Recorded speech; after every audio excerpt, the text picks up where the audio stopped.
अन्ये च बहवः शूरा मदर्थे तत्यक्त जीविताः नानाशस्त्रप्रहरणा सर्वे युद्ध विशारदः। दुर्योधन गर्व के साथ कहता है कि मेरे लिए जीवन की आशा त्याग देने वालों की कोई कमी नहीं। इतना ही नहीं, ये शूरवीर अनेक प्रकार के अस्त्र शस्त्र से सुसज्जित है और सबके सब युद्ध में चतुर है। जब हम अपने जीवन का कोई अहम निर्णय लेते हैं तो हमारे अपने हमारे साथ खड़े होते हैं। वहां पर हम अकेले नहीं होते। हमारी लगन, हमारी मेहनत, हमारा समय और सबसे बड़ी चीज हमारे माता पिता, हमारे सगे संबंधी, हमारे भाई बहन भी उस निर्णय में हमारे साथ खड़े होते हैं। आज वैसे ही दुर्योधन के साथ इस युद्ध में उसके सभी अपने खड़े हैं। अपर्याप्तं तदस्माकं बलं भीष्माभिरक्षितं पर्याप्तं तत्विदमे तेषां बलं भीमाभिरक्षितम्। अब दुर्योधन आगे कहता है कि भीष्म पितामह द्वारा रक्षित उनकी सेना सब प्रकार से अजय है, क्योंकि उसकी सेना में भीष्म पितामह है और जिन्हें वरदान प्राप्त था इच्छा मृत्यु का। वो जानता था कि वे अजय हैं, उन्हें कोई मार नहीं सकता। और वहीं शत्रु की सेना यानी पांडवों की सेना भीम द्वारा रक्षित है। यहाँ पर दुर्योधन के हृदय के भीतर अहंकार जागृत हो जाता है। जब दो टीम्स के बीच में कोई मैच होता है, आपका जब कोई कॉम्पिटिटर होता है, आपके अंदर एक कॉन्फिडेंस होना चाहिए, आपको ये विश्वास होना चाहिए कि आप बहुत अच्छा कर सकते हो। लेकिन यदि आपने अहंकार किया, जिस दिन मनुष्य अहंकार करता है उसी दिन उसका पतन शुरू हो जाता है। अभी हाल ही में क्रिकेट मैच हुआ था, तो हमारी टीम की परफॉर्मेंस बहुत अच्छी थी, लेकिन जब फाइनल तक पहुंचे उनके अंदर एक ओवर कॉन्फिडेंस आ गया था और वही ओवर कॉन्फिडेंस उनकी हार का कारण बना था। ठीक उसी प्रकार मनुष्य को कभी भी ओवर कॉन्फिडेंट नहीं होना है। अहंकार का जन्म हृदय में कभी नहीं होना चाहिए।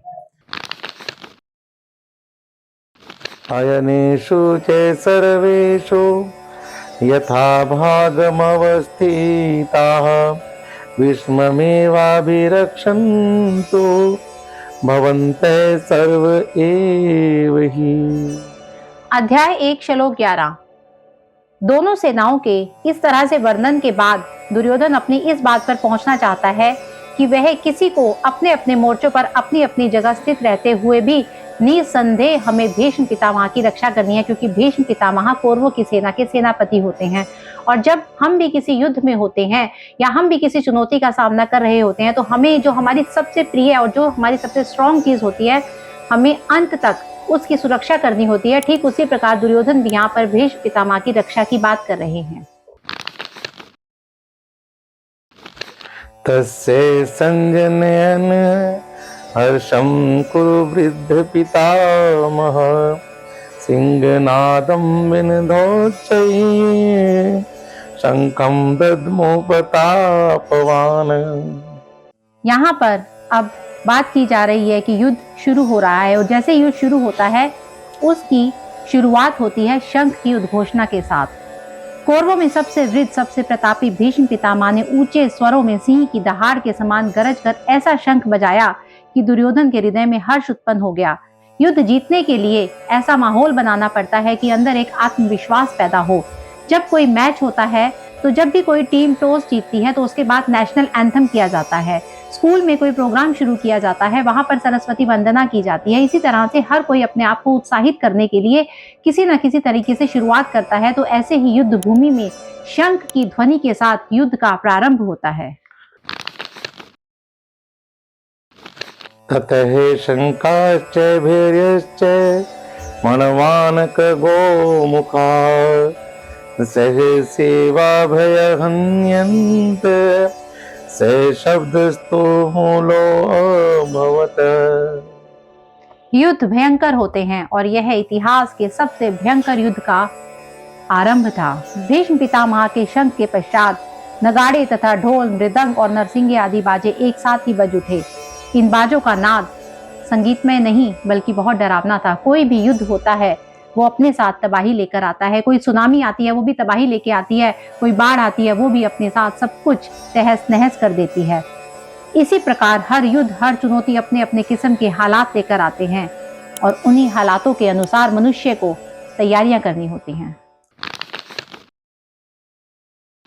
ततः शवतैर्हयैर्युक्ते महति सयन्दने स्थितौ माधवः पाण्डवश्च दिव्यो शङ्को पदमतुः। अब बारी पांडु पुत्रों की थी। उनकी सेना की शंखनाद की और सफेद घोड़ों से युक्त उत्तम रथ में बैठे हुए श्री कृष्ण और अर्जुन ने भी अपने अपने अलौकिक शंख बजाए।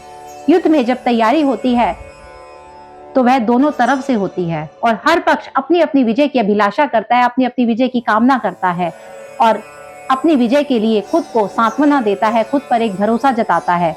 तो ठीक उसी प्रकार आज भी हम कोई भी चीज शुरुआत करते हैं तो खुद को एक्साइटेड करने के लिए, उत्साहित करने के लिए हम भी किसी न किसी तरीके से उसकी शुरुआत करते हैं।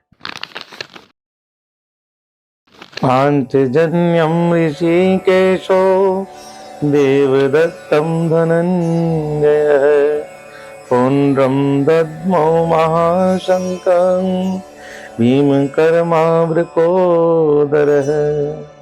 श्री कृष्ण के शंख का नाम पांचजन्य है और अर्जुन के शंख का नाम देवदत्त है और भयानक कर्म वाले भयानक भीमसेन ने अपना पौंड्र नामक शंख बजाया।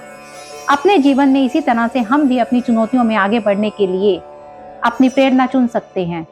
कुछ लोगों के लिए संगीत ऐसा कार्य करता है और कुछ भगवान को याद करके कार्य करते हैं, कुछ माता पिता का आशीर्वाद लेके कार्य करते हैं, लेकिन हर कोई किसी न किसी तरीके से अपने आप को उत्साहित करके उस कार्य की शुरुआत अवश्य करता है।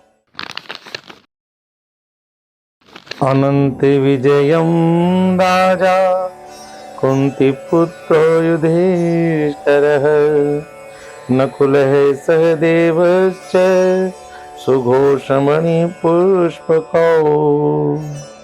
पांडवों में सबसे बड़े भाई कुंती पुत्र राजा युधिष्ठिर ने अनंत विजय नाम का शंख बजाया और नकुल तथा सहदेव ने सुघोष एवं मणि पुष्पक नामक शंख बजाए। अब प्रेरणा तो हर किसी को चाहिए। अब जब युद्ध होता है तो राजा का युद्ध राजा के साथ होता है, सेनापति सेनापति के साथ लड़ता है। हर कोई अपने अपने लेवल से, अपने अपने लेवल के साथ के मनुष्य के साथ युद्ध करता है, लेकिन प्रेरणा हर किसी को चाहिए, चाहे वो छोटा है चाहे वो बड़ा है। तो ठीक उसी प्रकार इस युद्ध में भी हर कोई अपना अपना शंख बजाकर युद्ध का प्रारंभ कर रहा है।